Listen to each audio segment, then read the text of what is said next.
Is your team not performing well? Is morale low and turnover high? Are you falling further behind the competition? I'm here to help. I'm your host, Shani, and this is the Leadership Show, where business strategy and culture finally meet and we make the long-awaited shift from rhetoric to results. I promise I'm not your typical boring leadership consultant, and I will help you get your shift together. Let's do this. Hello, Leader Shifters, and welcome to another episode of the Leader Shifter Show with Shani. It is a privilege today to introduce you to our guest who is coming to us from London. His name is Patrick Cootes, and he is the co-founder and head of product at Mindstone, which makes learning faster and easier for adults who are looking to up their own game. So we'll talk about how to access his programs later on. He's got a 20-year background in education that he's taken into the corporate adult learning sphere. So we'll find out how he pivoted to that. And also, I think Patrick deserves to be called a Renaissance man because in addition to Mindstone, he is a songwriter, philosopher, physics enthusiast, and marathon runner. So we'll talk about how that relates to the wisdom that he brings to the world. Patrick, welcome to the show. Thank you for having me, Shani. And can I just say what an incredibly generous welcome that was? I'm feeling really upon my mettle now to perform and hopefully seem a little bit, at least a little bit impressive after that amazing intro. So thank you. It's great to be here. Yeah, you are impressive and unique for sure. And I'm very keen to hear more about what you do because it is a little bit different than some of the other training consultants that I've had on the show who target HR, learning and development as their customer within the adult learning space. So talk to us first about your experience as an educator and what led you to pivot from that to what you're doing now. So I'm going to just begin with a little context for your American listeners that in the British education system, we go through to year 13, what you would call grade 12, right? Yeah. And I was the head of the last 2 years of high school.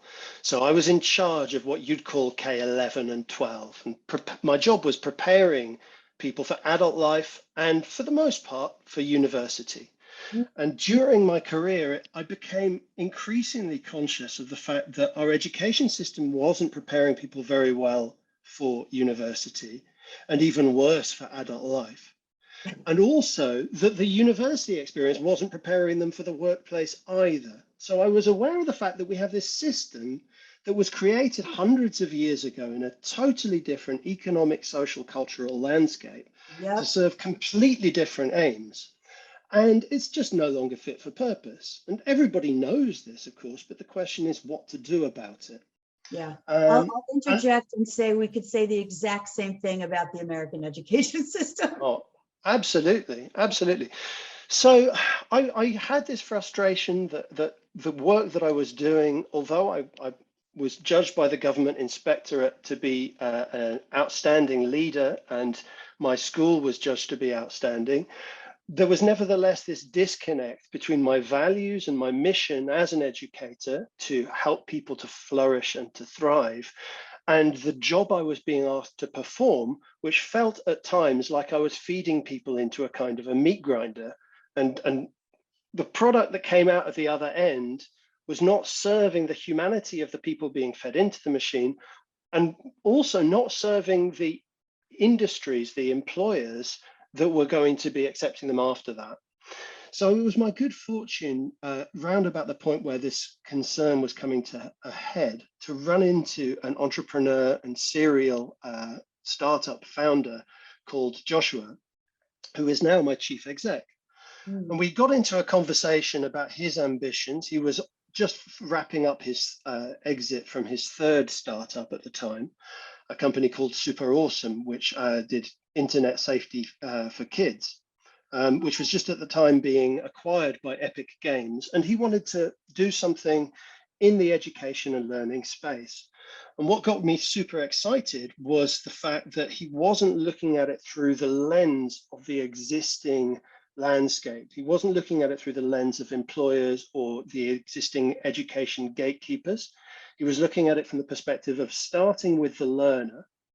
And so this is, for me, this is the thing that really sets us apart as a company. And in terms of our mission, is that we are not here to educate. We are here to help people to learn. And although that might seem like kind of a narrow distinction, it means all the world, because learning is centered around the learner, and the learner can own that and take responsibility for it and make informed choices about what they do with their learning and what directions they go in. And it's powered by really human drives like curiosity and ambition and emotional commitment, rather than having an educational experience handed to you by some external party, whether it's an employer or an educator. So that's kind of what made me make the change. And the very last thing I would say about that transition is that, in a weird way, as my life changed, as I left a nearly 20-year career in teaching, the world changed at the same time, because I walked out of school the same day that my colleagues across the country and indeed across the world were walking out of their schools due to COVID.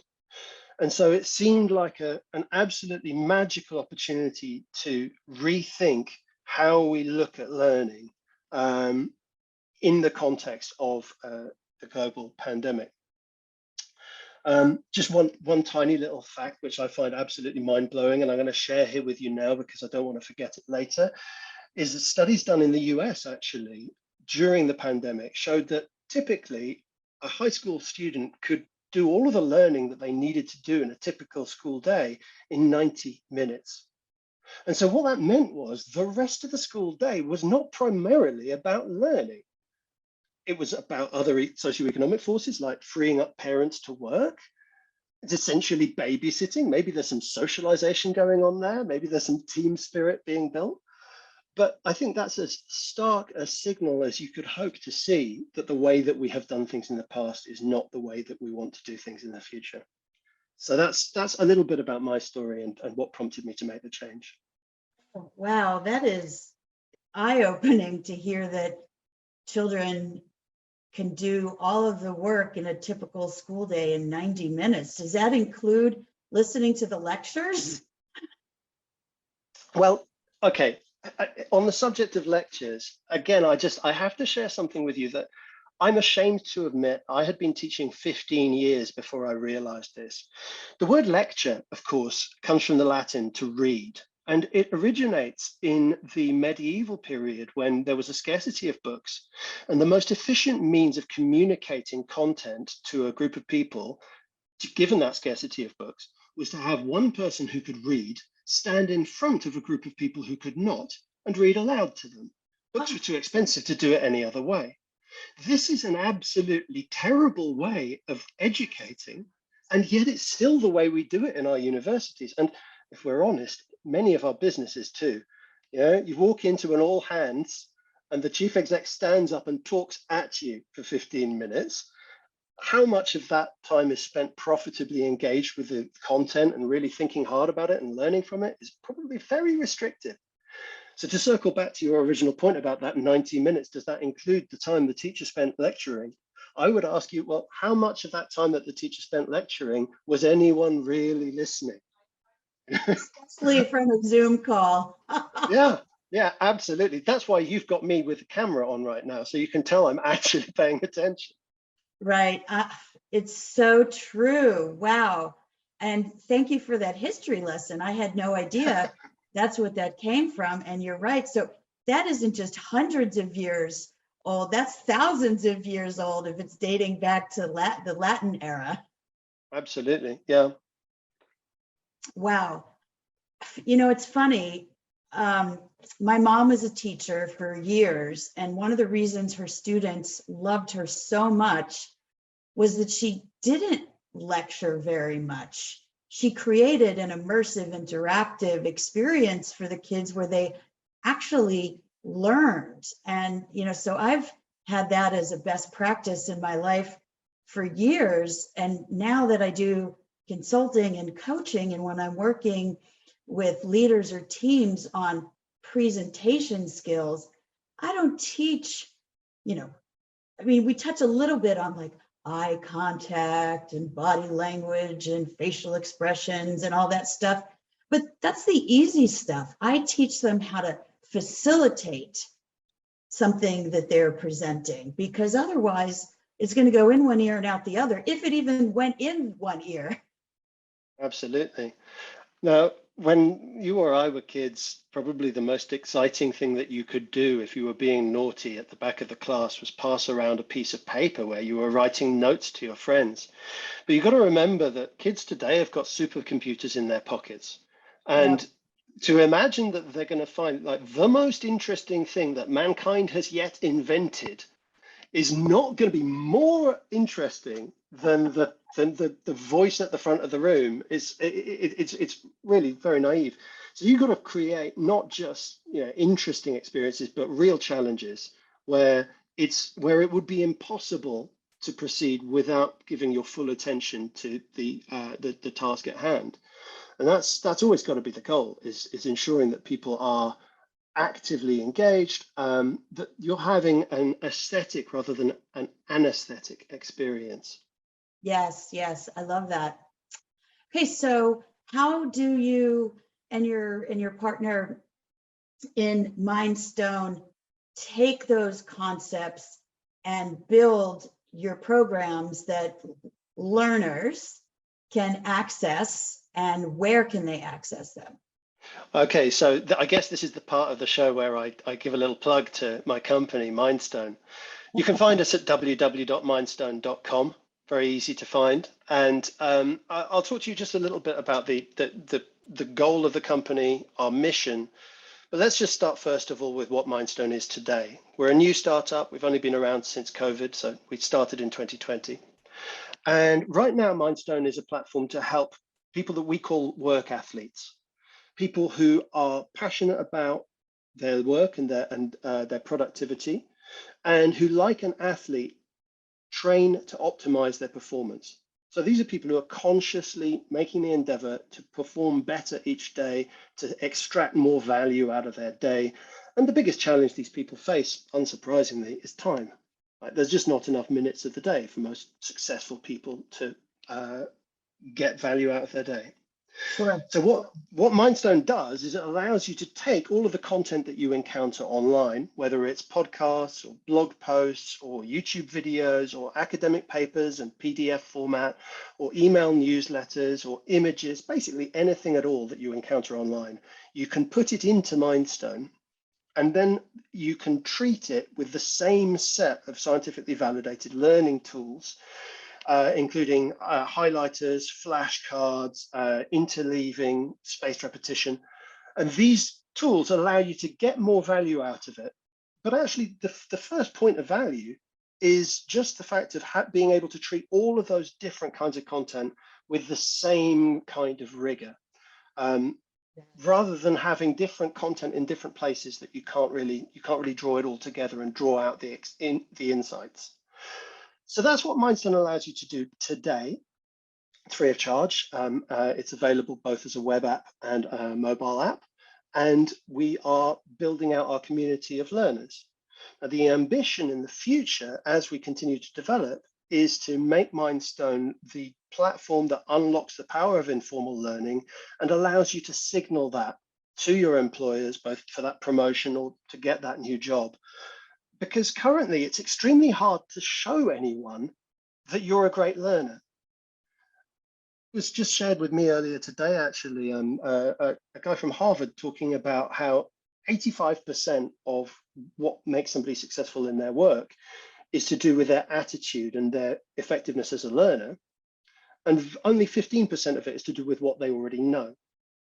But if you think about it, our current model, our current approach starts with the university degree, which is firstly, the university degree is a record of what you know, not your attitude and not your skills. And secondly, the university degree is not very granular, doesn't provide very much detail. And thirdly, it's out of date. Right. Most of the people you're hiring, they did their degree years ago. So it's completely irrelevant to the question of will this person succeed in this job? But we rely on it because we don't have anything better. And what Mindstone is doing, and is going to do more and more in the future, is provide that record of your learning skills by saying this person has shown that they are resilient and that they are curious and that they have the reflectiveness to succeed in self-directed learning and get value out of it. So that's the story of the mission to unlock the world's potential from informal self-directed learning. And along the way, also, we want to help people to collaborate more effectively, because much of the self-directed learning that currently takes place is kind of stuck in a silo. If I'm learning something, there's no way I can talk to anybody else who's on the same learning journey as me and wanting to find out the same things. So collaboration is another piece of that puzzle that we're wanting to solve for. That is fascinating. And a long time ago, it occurred to me, like, how do you prove to your employer that you've done things that aren't through them or have some sort of continuing education where there's a formal record of it that you can provide? So I love that you're able to capture all of these micro learnings, if you will, and show the employer, not just that they're doing it, but the additional skills and knowledge that they're digesting in order to be better utilized in their role and even beyond their roles. It's genius. Oh, well, thank you. Thank you so much. I'm gonna take a little bit of a risk here, and I'm gonna use a catchphrase which some section of your audience are going to be disgusted that I say this word. And the word is blockchain. Now, the reason I'm saying that word is because if you think about it right now, the certificate that you get, the diploma that you get from a work-based learning program or from a university is owned by a gatekeeper. And that gatekeeper is the awarding body, the institution or establishment that gave you that certificate. And what we want to move to is a world in which you own your learning record. But we also want that learning record to be robust. We don't want somebody to be able to just make it up, just type a few words into a Google Doc and magically they've got themselves a certificate. So what we need is a distributed ledger where, although you own your learning record, it can't be tampered with. You can't fake it. And of course, that's precisely the promise of blockchain. So although right now Mindstone doesn't make use of blockchain, this is part of our long-term ambition, is to build out that distributed ledger so that the record of learning is completely robust. And although you own it, there isn't some authority figure somewhere that is issuing that, you nevertheless can't fake it. And therefore employers can have confidence that they're actually looking at somebody who has the skills that they say they do. And that's what this is ultimately about, is trust, isn't it? Yep. And it's a wave of the future, because as you already alluded to, learning is, university degrees aren't just outdated decades later. Given the pace of transformation in the economy, in the workplace, in globalization, skills that you learned in your freshman year could be very well archaic by your junior or senior year. Well, absolutely. And on that point, I just want to say to you that as I transitioned into the tech space, my colleagues recommended to me to read a whole bunch of books, including, I remember the first one that I read was The Lean Startup. Yeah. And then as a team, we have a book club, and we reread The Lean Startup 2 years later, and we decided this is no longer valuable. It's out of date. Now, it was published more like 15 years ago, but the point is that even in the last 2 years, attitudes have changed and the current thinking has moved on. So this is not just the case for your university career or for your professional qualification, but for your ongoing learning in the workplace. And the important thing is not what you learn. The important thing is that you are learning and how you learn. To take a famous phrase and twist it a little bit. It's not what you know, it's how you know. Yep, yep, exactly. Okay, so let's talk a little bit about some of the science. So pre-show, we were talking about lessons in science of learning for leaders, almost perfect alliteration. Talk to us Yeah. about some of the scientific basis off of which you've structured Mindstone. Okay, so some of the things I'm going to talk about now are well known within the science of learning, but just not very widely practiced in the workplace or by existing learning platforms. For example, probably the most well-validated scientific technique to improve people's ability to recall things that they've learned is something called spaced repetition. Yeah. It's a very simple algorithm which brings back to your attention the things you were trying to learn just at the point at which you otherwise would have forgotten them. And research into this has shown that the reason it works so well is because the slight additional effort of recalling something just at that point where it's fading from memory helps to consolidate the creation of the neural pathways which that memory is associated with. And Mindstone has the spaced repetition algorithm built into it. So when you decide to remember something, Mindstone helps you remember it, and it brings it back just at the point where you would have forgotten it. Now, like I say, this is not cutting edge science, but it is cutting edge learning technology for the workplace. Another example of a very similar phenomenon is something called interleaving, which sounds fancy, but really isn't. All interleaving is mix up your topics of learning, study several different things and switch them about, because the links that your brain will make between the things that you're studying, the things you're learning about, will be enhanced by the additional context of the linkages from different topics. So Mindstone automatically shuffles the deck, so to speak, so that all of the different things you're studying, you're presented to them shuffled, and as a result, you are better able to recall what you learned. Finally, a couple of things. Now, this next one, I'm going to dwell on a little bit because it's a brand new discovery and one that we're still integrating into Mindstone, is to do with trust and perception. This is new discovery just coming out of the psychological journals right now. And it was discovered because of COVID. During COVID, as you know, you, me, and pretty much everybody was on Zoom.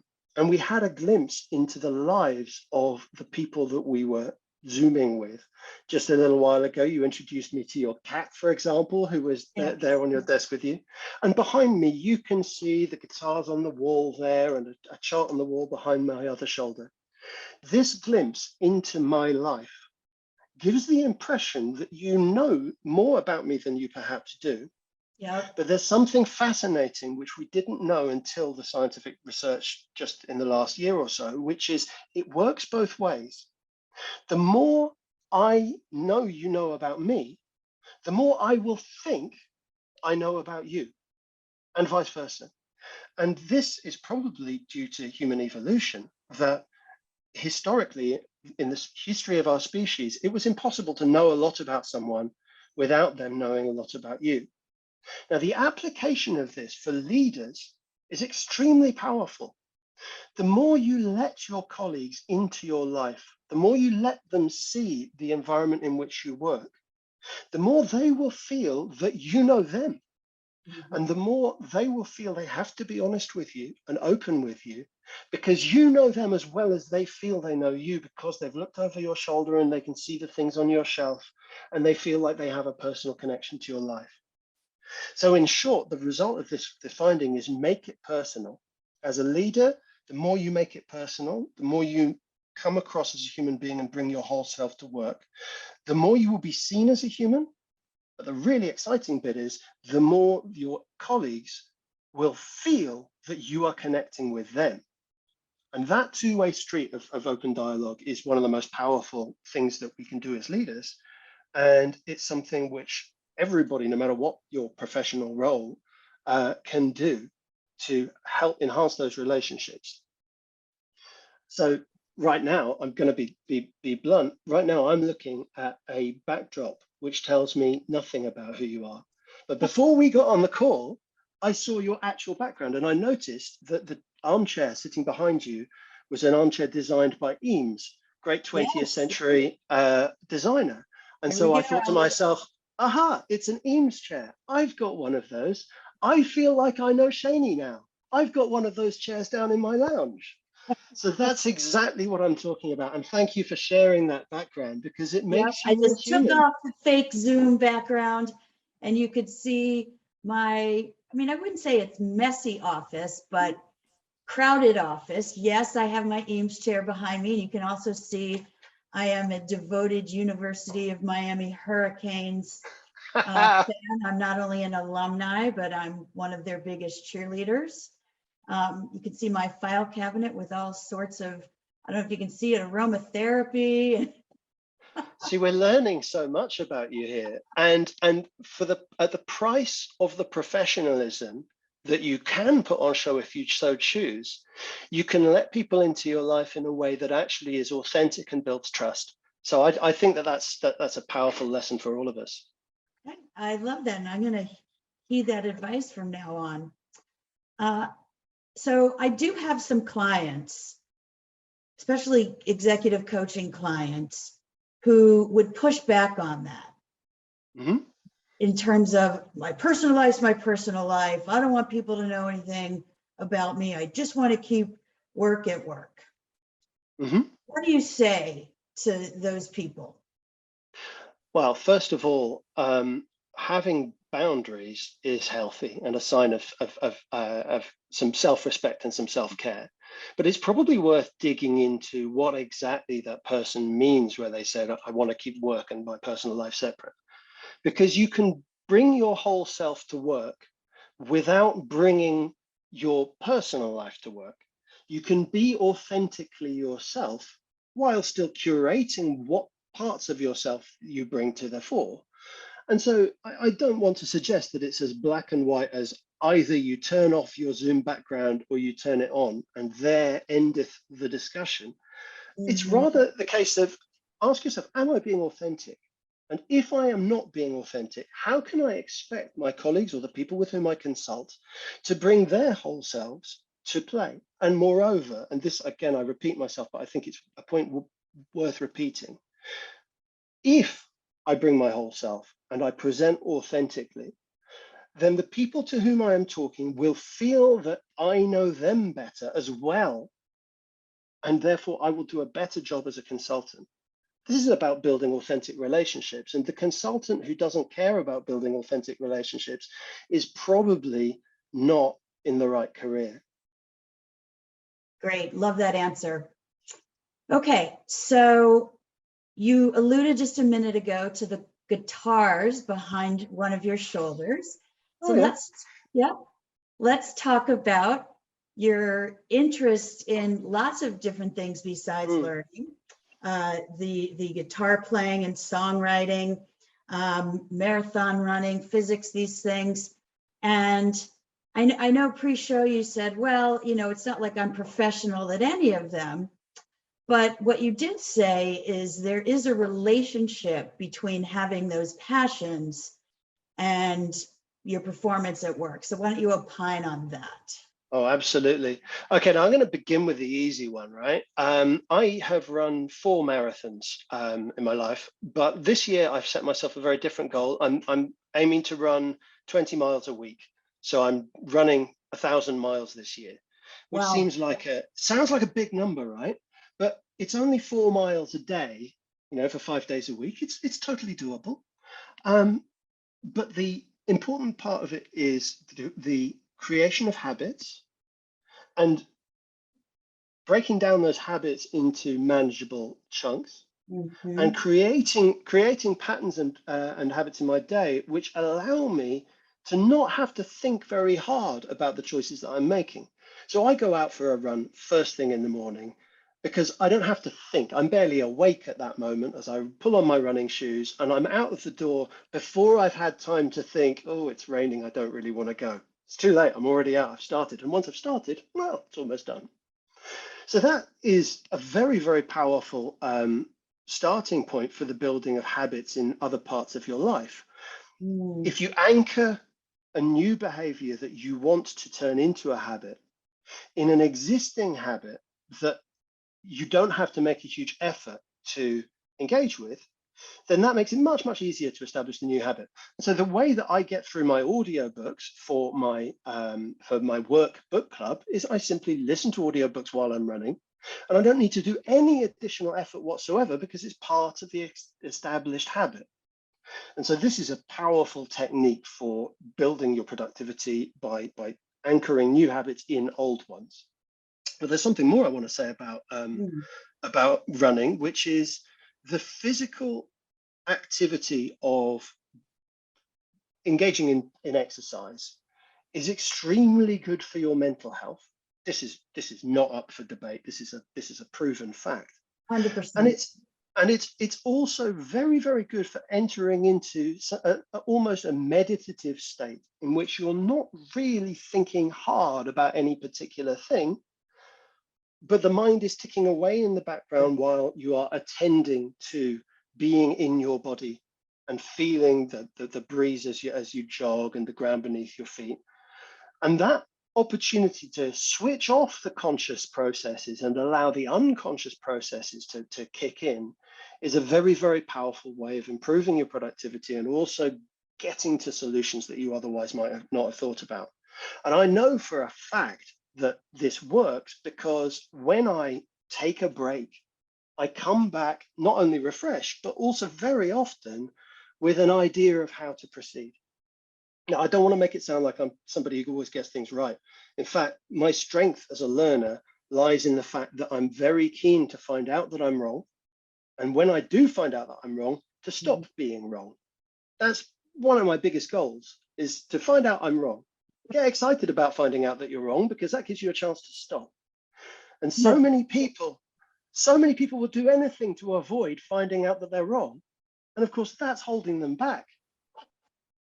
Now, Yes. As you I Brits will, would say, that's brilliant. absolutely. Now, you mentioned the guitars. I am sad to say that my creative life is currently predominantly channeled into my job because I'm 2 years into a startup. And I think if you find anybody who has started a business, they'll tell you that work-life balance is very, very hard to maintain and your creative energies are going into your business. So I have only written about 3 songs in the last 2 years, and normally it would be more like 30. But I can separate the songwriting from the relaxation that comes with playing the guitar. And when I am feeling stressed out and I need to unwind a little bit, I can pick up a guitar and play for half an hour and reset my brain and stop being cross about the thing that's making me mad. Yeah. And so creativity should be channeled into your work. If you're in that chapter of your life where your work needs all of your creative juices, then put it there. But if you're not enjoying putting all of your creativity in your work, change jobs. That's what I did when I had been teaching for nearly 20 years. I was great at it, but I wasn't learning anymore. And it was time for me to go and learn something new. And the guitars will always be there. So after I've made my millions and and sold Mindstone for a fortune, or whatever the exit should be, if it's an IPO, the guitars will be there, and I'll be able to write songs about my experiences in a startup. Yeah. But there are chapters in your life when your creative energies need to be channeled into your work, and it's good to acknowledge that and to celebrate it. And that's where I'm at right now. My creativity is all about Mindstone. Good stuff. I want to just take a pause and address the people listening or watching. What are you doing to get your creative juices flowing, to get into a meditative state so that you're no longer blocked by your busy radar screen that's distracting you from deep thought?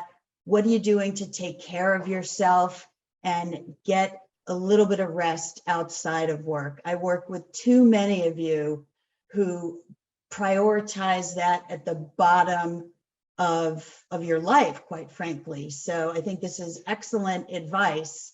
And you don't necessarily have to stick to one thing. Find a couple, 3 things that you love and weave them in if you're the sort of person who likes variety. I also love this idea of habit stacking. You called it anchoring, because it really does work. For example, if you're someone who forgets to take your dietary supplements, put them in the bathroom next to your toothbrush, because you're always going to brush your teeth, and then you see the supplements right next to it as a reminder not to forget to take them. So there's so many different ways that habit stacking can come into our lives, from really simple things to some of the bigger things like training to run marathons, or even creating some new productivity habits at work. Okay, off my soapbox now. I have another question related to your guitar. When you play for 30 minutes or whatever time it is, what are your favorite songs to play? Well, I'm embarrassed to admit that because I'm a songwriter, I mostly play my own songs. So because I'm self-taught, and I think there's a world of difference, by the way, between doing something purely for pleasure and doing something with a goal in mind, with a particular success criterion that you are working towards. I am not one of those people who advocates that every aspect of your life should be optimized. Sure. I don't think, for example, that there is an optimized way of spending your leisure time, because sometimes you just want to goof around and just have some fun. So I am not as good a guitarist as I could be if I was working at it in a consistent, dedicated way. But I have marked that out in my life as something where I am not going to beat myself up if I don't continuously improve, because I'm doing it for a different goal. So yeah, to answer your question, I am playing my own songs, but yeah, at least my own songs, I can say with confidence that I play them better than anyone in the world. I'm sure you do. I have another question back to Mindstone. Can people do it in other languages besides English? Well, Mindstone itself as a platform is currently available only in English. Okay. But because it is a suite of tools based upon all of the content that you encounter online, and that content can, of course, be in any language, many people are able to use Mindstone in other languages. Now, I need to caveat that a little bit, because our automatic transcripts from podcasts and videos are only available in English right now. So I think that the algorithm would fall over if you gave it a transcript in another language. But apart from that, yes, you can use it in your own language. All of the highlighting tools, for example, are editable. So you can set the highlighter labels in your own language if you prefer. Likewise, the flashcard generation, you can set that for yourself. So you can definitely use Mindstone in other languages.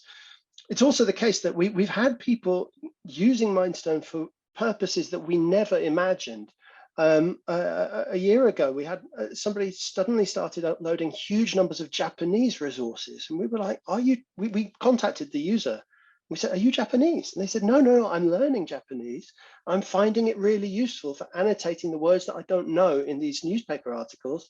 Then I set myself flashcards to test myself." And we'd never thought of using it as a language platform, but this person just figured out that they could do that. So it's a very general tool right now, and our mission long term is to help everybody in the world. So other languages will be part of that. Wow, that is fascinating. And I'm sure there'll be even more unique uses discovered for it as you grow your user base. Yeah. Oh, it's fascinating seeing how people use a tool, because you put it out there. We know who we're solving a problem for.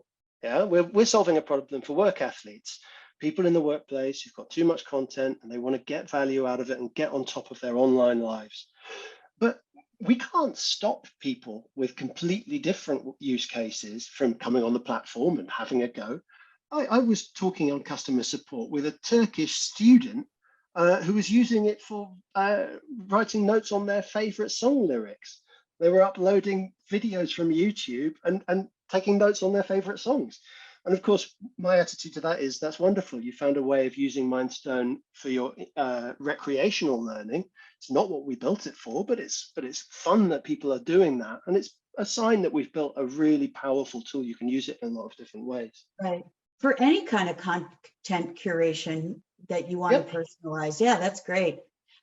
Like I think about some of the things I do to save thought pieces, articles or white papers that I like and may want to reference later. They basically go into a folder. So I've got a bunch of folders on leadership topics. So let's just say one of the folders is on diversity, equity, inclusion. I find a great article and I drag it into that folder. And next time I'm going to do any sort of work in that space, I'll open up the folder and relink to the article, which isn't necessarily the most efficient thing to do. So now I can sign up for Mindstone and just drag everything into the app and get the prompts, the space learning prompts, and I'm guessing also do searches by keyword. Yeah, absolutely. Well, you can also search by highlighter. So say, for example, you've got a fact and figures highlighter, then you can pull up everything in this particular folder with that particular highlighter label and just see all of those specific points. So it's a great way of drawing together your reading and your research, and then you can take notes on the side of it based upon those resources, and they're automatically linked to the source materials. So it's very flexible. It sounds like you might be a work athlete. I'm definitely a work athlete. Yeah. Okay, and one more question on it because I'm fascinated by this app and I cannot wait to sign up for it. Can you invite either collaborators or other people on your team to be part of your curated folder system? Absolutely. So I expect you're familiar with Google Drive. Yep. In just the same way, you can share an individual resource and send it by email to somebody else, and then they'll be invited to go through the sign up to see the resource. Or you can invite somebody to a shared workspace, and then everybody in that shared workspace can upload resources, annotate resources, see everything that anybody else has annotated, get into a conversation in the comment threads. So this flow is one that you are familiar with from Google Drive. But what makes it better on Mindstone is that it's not just web pages or docs. You can also have the podcasts and the videos and the email newsletters and the images and the PDFs, and they can all be handled with the same suite of collaboration tools. So artificial intelligence is miraculous, right? Absolutely. Good stuff. All right, before I do my usual summary, any last words of wisdom for leadershifters? Well, I guess I'm going to say that my learning journey has been one of something of a roller coaster in the last couple of years. And I've got to emphasize that I am just an ordinary guy and I screw up just as much as everybody else, if not more so. And staying humble and admitting that and getting excited about being proved wrong is the best thing that I have done in the last couple of years to help me stay fresh and to learn more and to learn faster. And for your leadershifter audience, I would say that's my message. That's my word of advice is stay humble and get curious about how you could be wrong, because it's the best and fastest way to stop being wrong and start being right. Genius. It's along the lines of celebrate failure because that's what we learn the most from. Yeah. We don't forget those times when we screwed up and then we're particularly conscientious about not doing it again. Yeah, excellent piece of advice. All right, so I'm going to wrap up with kind of the usual highlights of things that I really resonated with from our discussion today. So if you consider yourself a work athlete, and I know almost all of my leadershifters do, then you need to check out Mindstone, because if you want to keep yourself current on trends in your industry, on necessary things that you need to learn to stay sort of ahead of the game, And in all likelihood, your learning and development function, if it even exists, is not feeding you enough content and the right content. So this is a way for you to curate your own content and have it reinforced with spaced learning and with the rigor of self-directed informal learning. It's going to stick way more than some sort of lecture, as we talked about early in the podcast, which is a throwback to thousands of years ago in the Roman Empire. And furthermore, this will end up providing a record of your learning so that you can carry that to future roles and future companies, etc., to prove what a lifelong learner you are. The statistic that I don't know if I loved it or I was appalled by it, but for kids who were studying at home during the pandemic, it took them only 90 minutes to essentially do all the work that used to be accomplished in an 8-hour school day. So what is that saying about the state of our education system? And this is a little off topic, but I just want to say it. What can you do as parents, aunts, uncles, teachers to make up the difference, right? Because we want our young people to grow up into productive, smart, proactive adults who know how to get off their devices. The other thing that I wanted to just reinforce was this idea of bringing your full self to work. And don't stop if you're back in the office just because you can't see each other's Zoom backgrounds and pets. This idea of creating connected relationships is what it is, the basis for creating trust and psychological safety in the workplace, and everyone benefits. So folks, thank you for listening today. And Patrick, how can people reach you one more time? It's a very easy website to remember, www.mindstone.com. That's Mindstone, just like in the Marvel Cinematic Universe. We're not quite sure why Marvel never copyrighted that name, but they didn't, and we've got the trademark, so it's mindstone.com. Fantastic. Well, thanks again for being on the show today. This was thoroughly enjoyable and actionable for me. Fantastic. All right, Thank you for leadership having first. me. Until next time.